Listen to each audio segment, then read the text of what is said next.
Suzilla, Yes. Wenatchee Insurance Yes. at Mission Street in Wenatchee. Yes. That's Matt. That's Susie. Hello. So what's going on this morning on this lovely March Thursday, Matt? Well, I decided let's put a little cherry on top of things today. Okay. Are you making ice cream sundaes? No, we are shaping the environment. Sometimes ice cream sundaes have a play in it, but it's the little microaggressions and micro validations that people use to shape environments around them. Okay. Some are conscious, some are unconscious. Yes. Microaggressions are some are conscious, some are unconscious. Yeah, and it's ways that we shape things around us. It's a very passive aggressive way of doing things. And a lot of people don't even know that they're doing them. Okay. So how do people become more conscious of it? They start kind of paying attention. Okay. They listen when other people say, "Hey, stop being so passive aggressive." Yeah, that's some of it, but some of it is simply a really classic example of a passive aggressive move. Is late in the evening. You've had a wonderful dinner party, and you get up and you start doing dishes. It's one of those moves that a lot of people take hint. It's like, oh, they're cleaning up. It must be time to go. Yeah. That is kind of one of those weird little cherry on top of the moment. I mean, okay, I get where you're going there, but how do you say, okay, the party's over, go home? You say, hey, the party's over, go home. That's aggressive, and that's not very well. No, that's not friendly. Yeah, but that's putting the cherry on top. It's like, okay, let's start tidying up and making the motions for the next what happens next. Okay. It's like grabbing jingling your keys on the way out the door.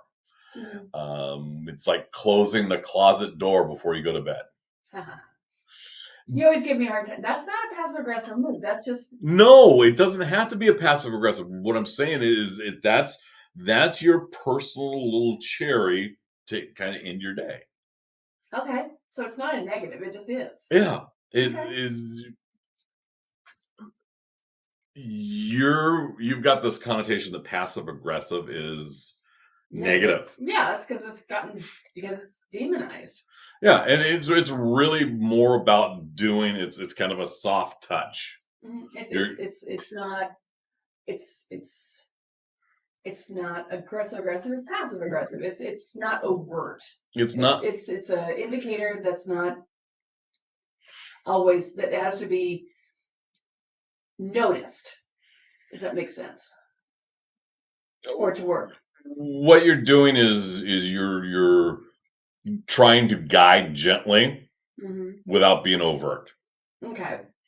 And sometimes that's a very passive way. It's like, hey, you get up off your desk with a client meeting and you guide him to the door. It's nice. You don't have to do that. That's kind of a cherry.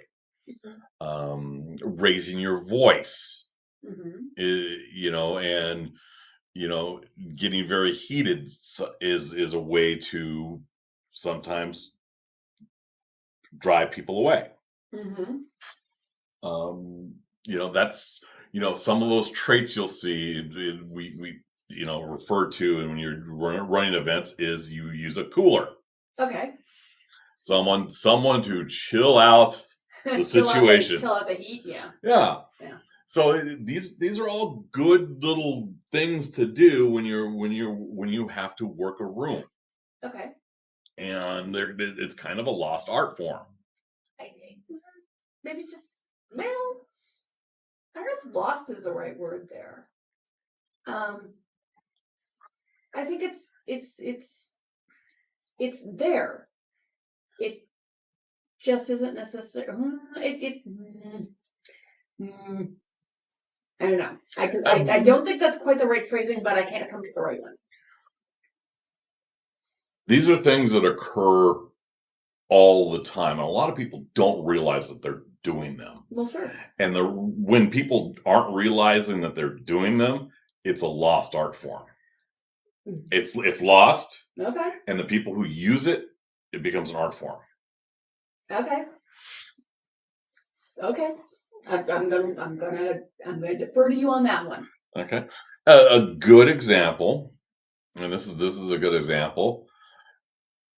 You get invited to a party. Uh-huh. You roll in there, and it's your first time. Some good friends, and it's a long time since you've seen them. And you roll in, and they got a lawn jockey on the front yard. Mm. And if you don't know what a lawn jockey is, Yeah.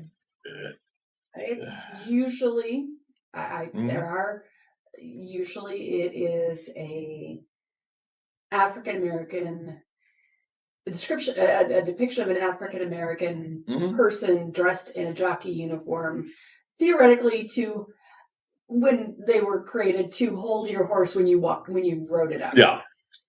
It's a racist symbol. Oh yeah, it's hard racist, and there are folks that don't see it as racist. They see it as Americana. This is part of our heritage. Mm-hmm. It's along the lines of Aunt Jemima syrup, Mm-hmm. the Stars and Bars Civil War flag, Yeah. and I'm gonna throw in there the red hat. Okay, there you go.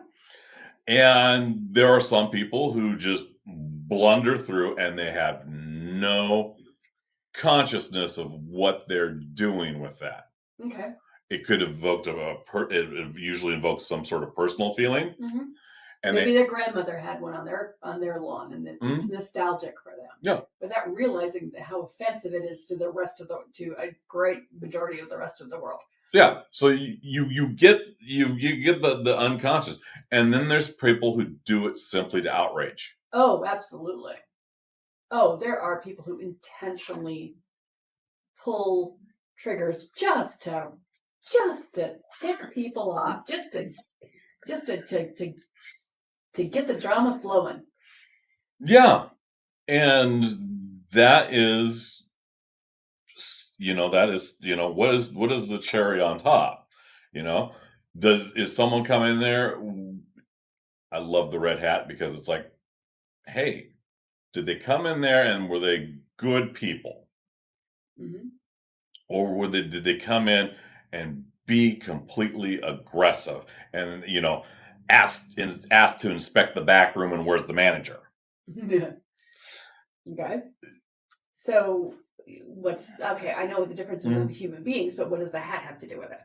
It's the cherry on top. Okay, so It becomes the okay. This is the final straw, or this is the okay. And if you see these little cherries that are coming at you, if there's enough cherries, like yeah, it reshifts the whole situation. So what happens is if you are wearing a red hat in just because you were in a more benign manner, Mm-hmm.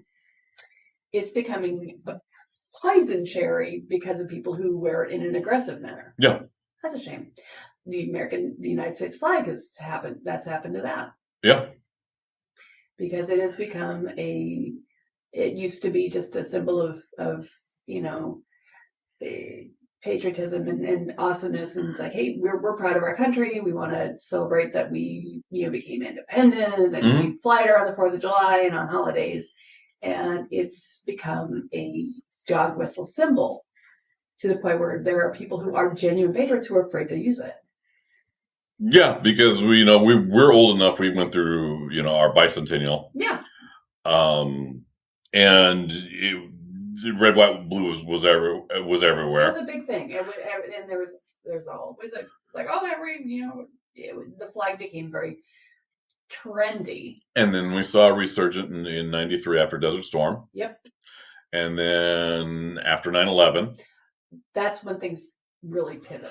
so we start to it's that continuation of the, hey, let's do this, and it got escalated. It got escalated, and then it got corrupted. Right. What part of the problem lay where if you had something up, you couldn't take it down. Here, okay. For example, Regis and Kathy Lee, right? After 9/11, they had little flags instead of flowers on the front desk. If they took them down, enough people would go, you took down the flag, and got all outrageous about it. So they were stuck with it. They were stuck with it for the rest of the series, for the rest of the show. It's probably still there for all I know. But that's a really good example of how you kind of get stuck with something because you don't know how to get out of it. And it got corrupted. And you end up with ugly, tatty flags that are not appropriate. Well, then you're falling outside of the whole flag code. Right, which is serious. I mean, there's reasons behind the flag code. It's a matter of having respect and all that kind of good stuff. But when you're flapping a flag up on the back of your truck and it's turning into, it's tattered and filthy. No, first of all, it's not supposed to be on the back of your truck. Exactly. I'm one of those weird individuals that actually done flag detail. You know what the rules are. So yeah, I know what the rules are. And the flag is a great one for cherry on top for microaggressions or micro validations. There was a poster in one of the local blogs of a Mexican flag flying above American flag. Which is against flag code in the United States. Which is against flag code. In the United States. And if they were in Mexico, that would have been appropriate. And one of the individuals, was like, "Oh, this is a dishonor to all American, all American veterans alive and dead." Oh, Lord. And it was, and you're just like, and at this point, it's like, really, bro, you want to bring back flag code? Well, you better get that you better get that blue stripe out of your darn flag. Because the flag code has been so hammered that the people who actually know what it means see that and it's like, okay, so someone else violating it. It's not becoming, the flag code has become, it's not a usable tool anymore. And strangely, it's a usable tool for the people who use it as identifiers. Oh yeah, identifiers for people who don't know. It's like the T-shirts with the little American flag on the side. Yeah. Instantly, they don't follow flag code. Instantly, they're not military. There you go. Or that they've identified with that false patriotism that is just freaking horrible.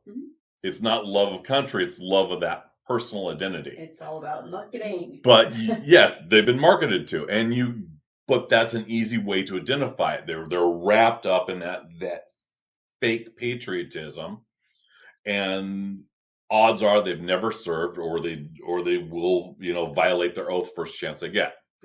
That's a harsh sentence. And one of the things that I do a lot, and our partner pointed it out, is I do a lot of microaggressions. Oh yeah. I chill a room quickly if needed. Yeah, and there are times, and I have to chill you. Yeah, you can. Yeah, you can. You are actually very good at your micro and your macro aggressions. Oh, and the micro validations. I work at that. You do. You've also, you've taken classes on this kind of stuff, so you've got some training in it. Yeah.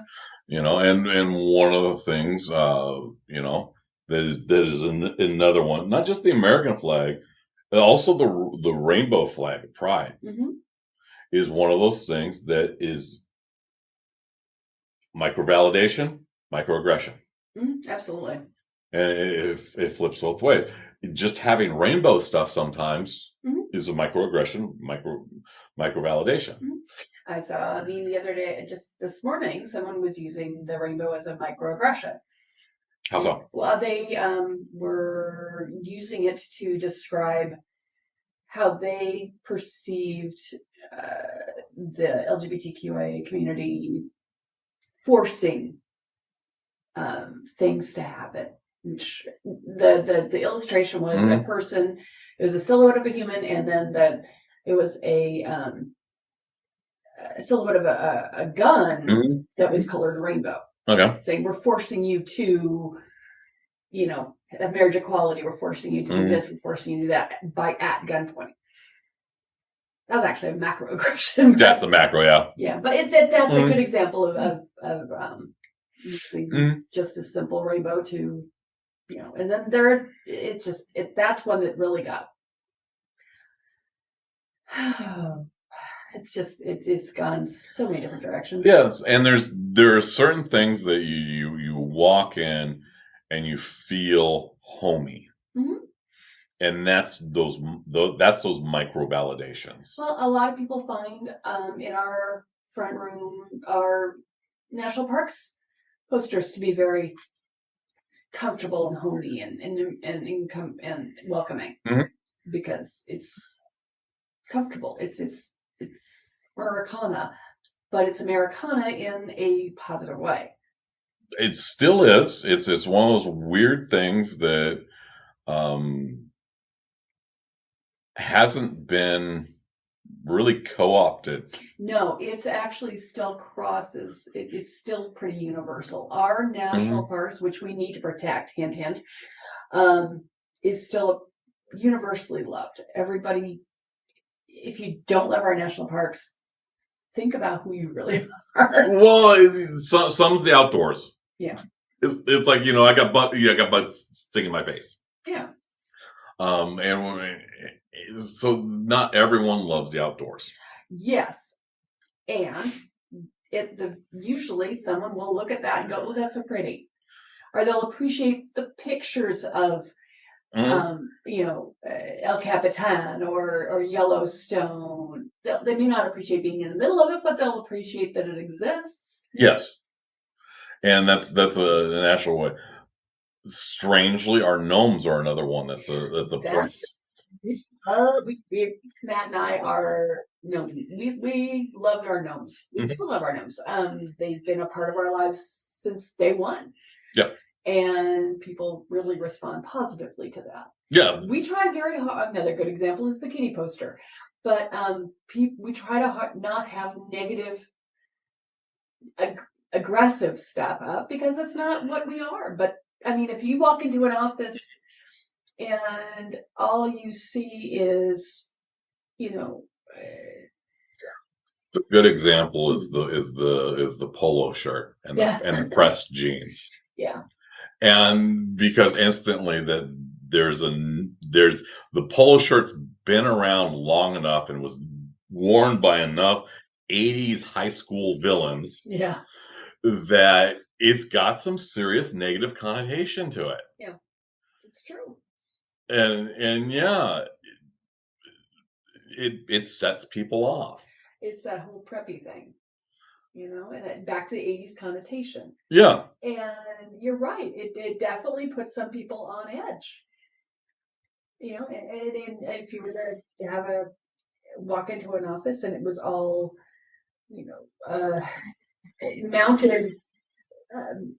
mounted deer heads, that might make you uncomfortable. That, throwing some antiques. Yeah. I mean, but if that's your aesthetic, great. And there are people who would be super comfortable in that room. But there's a lot of people who wouldn't be. Yeah, the vast majority wouldn't be. But then again, somebody who creates that room probably would only invite people who are comfortable in there. Now, Interestingly enough, we were at a coffee shop just Tuesday. Okay, in Snohomish. In Snohomish. Home of Twin Peaks. Home of Twin Peaks. Great coffee shop. Nice, very nice Mexican mocha. A little bit spicy, which was lovely. It tasted like a Jolly Rancher cinnamon. It was good. And they had a huge elk rack mount on the wall. Yes. Huge mounted elk rack. But it still wasn't, it wasn't making, I wasn't uncomfortable by it. Well, but of course I'm not a vegetarian. There's a difference between a rack and a head. Yeah. It's something about eyes staring at you. Okay, you caught me with a mouthful of coffee. That was almost bad. It's one of those things. It's the difference between eating fish sticks versus being served a whole trout. See, but I'll eat both. That's because you grew up with trout. Oh, that's true.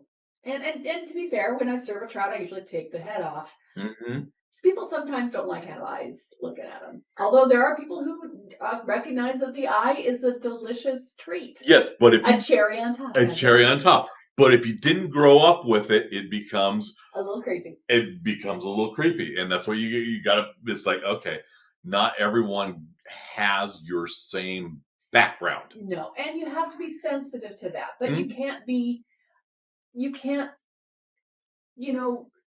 vanilla-ize your life just to please everybody. That's not that you lose all the. Well, you beige it out. You beige it out. You're removing all micro validations and aggressions. Right, and that's not okay. So you're because you lose your personality.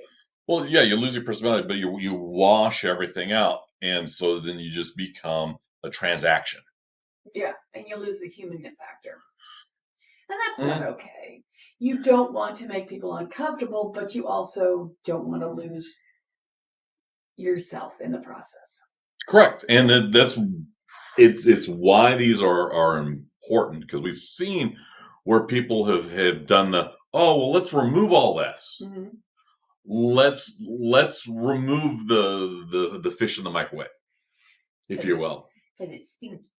And see, I've never had to deal with a fish in the microwave situation.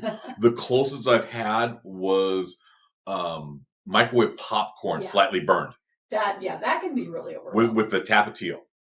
With tapatio? That was a thing in Treetop. Oh, overcooking the microwave. Overcooking the microwave popcorn and serving with tapatio. God, that could be good. And but that does not smell good in a room. If you're not used to it, it's like, okay, what's going on here? I smell burnt popcorn. So yeah, it takes a little bit to do that. Okay, what's going on here and why? Yeah. And you start to evolve when you start to explore, these different things, and why it's not everyone. It's a large percentage of folks in our area would instantly, I know what that is. Yeah, and they'd be fine with it. Me, I would go, burnt popcorn. That's because I don't care much for the smell of microwave popcorn, whether it's burnt or not. It's just not it's too lingering for me. Yeah, it's like cucumber slices with lemon and tangine. I know what it's just one of those things. It's like I've done it. I've experienced it multiple times. It's like, okay. But yeah, it was having having that experience. It was like, okay, I know what it tastes like.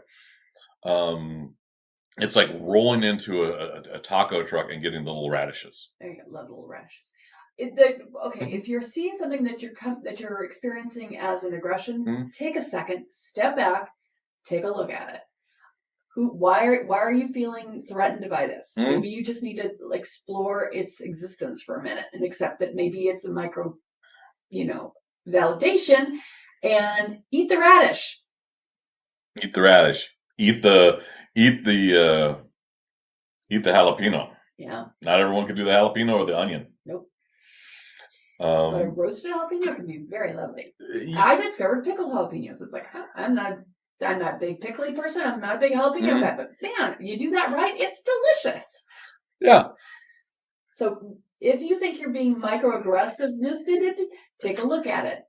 Maybe it's not. Maybe you're just misunderstanding it. Yeah, some of that is valid, and some of it is yeah. There's someone that is sometimes it's genuinely aggressive. They're putting on the white robes for a reason. Oh yeah, I mean, there's some of them are just clear as a bell.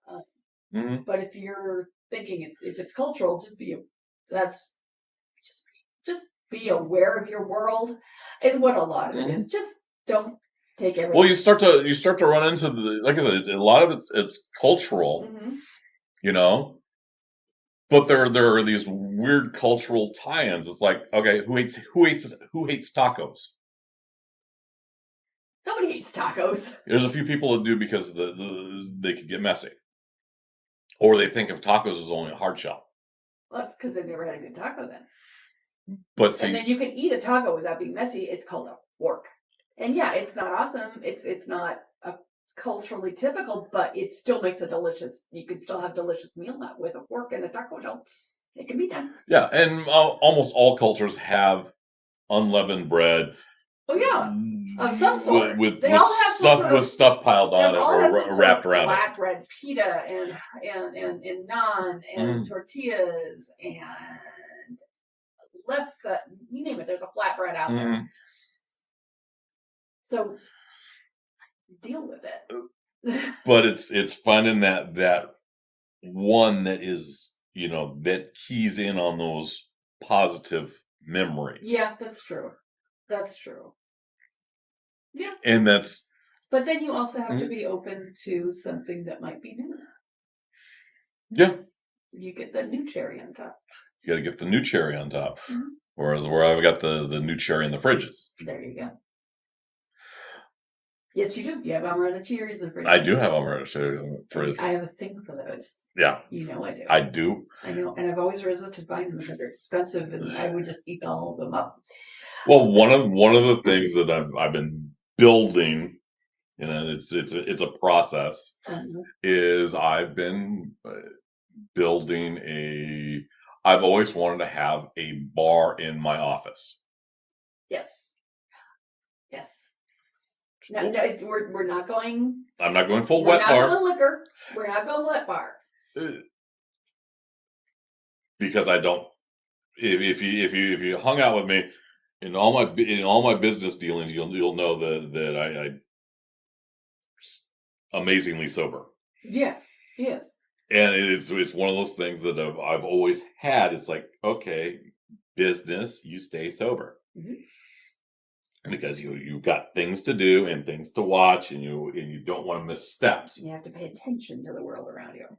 So yeah, it's one of those things. I'm kind of building this non-alcoholic bar, yes. a beverage center, if you will. Beverage center, if you will. And he's got a refrigerator full of little mixer type sodas, and I picked a refrigerator that instantly everyone cues up on is, oh, that's so cute. It's a tiny red refrigerator. It's kind of awesome. And I'm a little jealous of that because I didn't think of it. Well, you didn't know it existed. That's also true.